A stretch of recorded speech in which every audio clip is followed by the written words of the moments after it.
Arsenal versus Man City Carabao Cup final. Here we go. And this could very well be one of the biggest games in all of our season. And I don't want anyone sitting down there and saying, "Oh, well, it doesn't mean that much. It's a Mickey Mouse trophy." Or people saying, "Oh, well, even if we don't win this, we'll still go on to win the league." Don't take this for granted. No one should take this for granted. This is massive for us. We could potentially be one day away from ending our trophy drought if we win. And look, I'll say this much at the very least. Man City, they have been getting some bad results as of recently, but it's very important for us to not underestimate them whatsoever. Because I've seen what happens when we underestimate teams. I've seen what happens when we overestimate them. And I don't really believe in the idea that there's an underdog in this game. I don't believe that. I think in any cup final, every team is going to put 110% in. And that's why I'm going to say there is no underdog. I think both teams could really walk away with it, but it's important for us to win it for multiple different reasons. First and foremost, of course, if we win, and everyone knows this, if we win it, we're still on course for the quadruple. Secondly, end of the trophy drought. And as we said, that's going to be massive. And third, it's going to be massive for the rest of the season. A massive morale boost for us. Imagine being 9 points clear in the Premier League title, and you've already got a trophy in your pocket. You've only got 7 games left to play in the Premier League. You've already got a trophy. And you've beaten the second place, who, let's be honest, are going to be absolutely demoralised, whoever loses. And if Man City lose, that's going to be detrimental to them. It's going to be one of the worst weeks they've ever had. Going out of the Champions League round of 16. And then after that, at the end of the week, losing a cup final against their biggest title contenders, Arsenal. And that would be devastating for them. And going into the international break, and of course, everyone hates international break. I despise international break.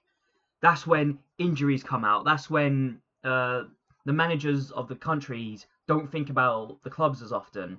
And of course they wouldn't, but that's still going to be a bit of a problem for the clubs themselves. And we've seen how many times our players have gone out, got injured, and then they have to come back and we're a few men down. It's happened consistently. So, with that, let's get the win, get the Carabao Cup final over the line, lift the trophy, and hopefully after international break, we'll come back into the Premier League with a lot... Oh, wait, no, we've got the FA Cup first, don't we? Yeah, we have Southampton first, I believe. Yeah, never mind. All right, lift the trophy, beat Southampton, and get into the semi-finals of the FA Cup. We can secure another place in Wembley again. And then after that, when we go back into the Premier League, we should have some serious momentum with us now. And that momentum could very well be what determines who wins the Premier League. And as I say, we've got to keep going. We've got to keep pushing this now. Already, we've gotten so far. And here's the thing with the Carabao Cup. I know a lot of people are going to feel that even if we lose it, it's not that big of a deal. But it is a big deal to me. It's a massive deal to me. I know some people say, as I said, it's a Mickey Mouse cup, or oh, it's the smallest out of all 4 of them that we could win. And yes, it is. But here's the thing with the Carabao Cup. If you go out of the Carabao Cup early, it doesn't really bother you. Okay, you didn't win the Carabao Cup, fine, if you've gone out of it early. But we're now at the point where we want to win it, because once you've gone at least to the semi-finals of the Carabao Cup, the moment you've gone there, you want to win it. And that's always going to be the case.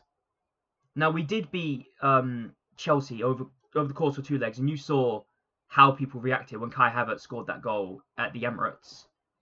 Because that's when we knew we were going to Wembley. And we are going to Wembley now, so let's get the job done at Wembley. Now, there will not be a match watch along for this game because I managed to get myself a ticket for it. I'm off to Wembley as well. However, I'll do my best if we win, I'm going to stay behind and watch them lift the trophy, obviously. And I'll do my best to get back and make a review of it. And depending on if we win it or not, I might be quite generous on it. Probably. I might get a bit deluded. Also, it's interesting to say as well, looking at Man City team right now, they don't have Gardival. I think Gardival's out for the rest of the season. Correct me if I'm wrong on that. I'm not sure about the extent of his injury. And they also can't have Mark Gahey as well. He's cup tied. So that's a very big defensive gap in this Man City team. And I'm not saying that they're going to be easy. I don't think anyone's easy, especially if you can get to a Carabao Cup final, you're not an easy team to beat. And that's just given at that point. So I don't think it will be easy. I don't think we can go into this and say we'll batter them. We'll put in a 3-4, a 5-0 job, and then we'll lift the trophy. Never that simple. But one thing I also am a bit worried about is Urian Timber, because I know it's a matter of days, but I don't know if he's going to be available for this game. We'll have to see on that. But it's also an interest to see what might happen for Martin Odegaard as well, who apparently has been really pushing to get into this Carabao Cup final. And we'll see who's available for it. But hopefully we can get those kind of players in, and at the very least get them on the bench. That will strengthen our bench, and you know how powerful our bench is already. Even without those two. With them, we look absolutely phenomenal on the bench. But, yeah, no. Anyways, let's get into the starting lineup. And starting off in goal, David Raya, it has to be. I'm sorry. Kepa's done absolutely brilliantly to get us here. But this is a cup final. We cannot take this for granted now. In the centre-back, I'm going to go with William Saliba and Gabriel. And this is going to be a very important game for both of them.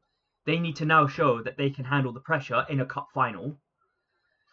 In the left-back, I'm going to go with Piero Hincapié. And Piero Hincapié, he has absolutely made that left-back position his own. He's been unbelievable in that position. And I'm so glad. Really, I really am. I'm so glad that we got him on a permanent. And there's still a few gaps that I'm seeing in the team that I think we can address, but we'll have to worry about that another time. And on the right back, I'm going to go with, and I'm assuming that Timber won't start, so I'm going to have to go with Ben White. And Ben White showed a lot of something against Leverkusen, to be fair. And if he can show something like that as well, I think we very well could find the opportunities that we need. In the midfield, I'm going to start us off with Declan Rice, and of course, who else is it going to be? He's been our best player of the season, and that is, to me, without a shadow of doubt. And with him, I'm going to say Martin Zubimendi. Excuse me. And Martin Zubimendi, if he can get those little mistakes out of him and really boss that midfield area, I think we'll see something completely different. In the attacking midfield, I'm going to start us off with Trossard. I think Trossard played really well against Bayer Leverkusen. Really unlucky not to get a goal. But overall, you saw how he was taking shots, how he was testing the goalkeeper, and we need that. We desperately need that. On the right wing, I'm going to start us off with Bukayo Saka, and he had a great game against Leverkusen. And if he can have a game like that, then I have a lot more confidence in this team to get as far as we can. And in the middle of the two of them, I'm going to say Everett Chieze, and you can't understate how big of a game that was against Leverkusen for Everett Chieze. He was unbelievable, and if he can pull off something like that, he would have won all the Arsenal fans over. Especially if he can do that in the Carabao Cup final. And last but not least, of course, it's going to have to be Victor Gyökeres. He's very unlucky not to get a goal against Bayer Leverkusen, but still had a fantastic game and showed that he can be a struggle. My only criticism of Victor Gyökeres, really, is that his hold-up play is a bit hit and miss. But other than that, I've actually been quite impressed with him this season. And I don't know if that's a controversial take or whether, because I know a lot of people calling him a flop, but I just don't think the goals that he's not scoring, oh well, not as many anyways, I don't think they really come from his own abilities, but rather just us not playing him. But if we do play him, if we play to his strengths, I think we will see a new Victor Gyökeres. But anyways, that is my match preview for Arsenal versus Man City in the Carabao Cup final. Let me know what you think down below, and like, share, and comment, and please subscribe. It really does help out the channel. And I will see you for the match review for Arsenal versus Man City Carabao Cup final. Hopefully with a title in our bag. Goodbye for now.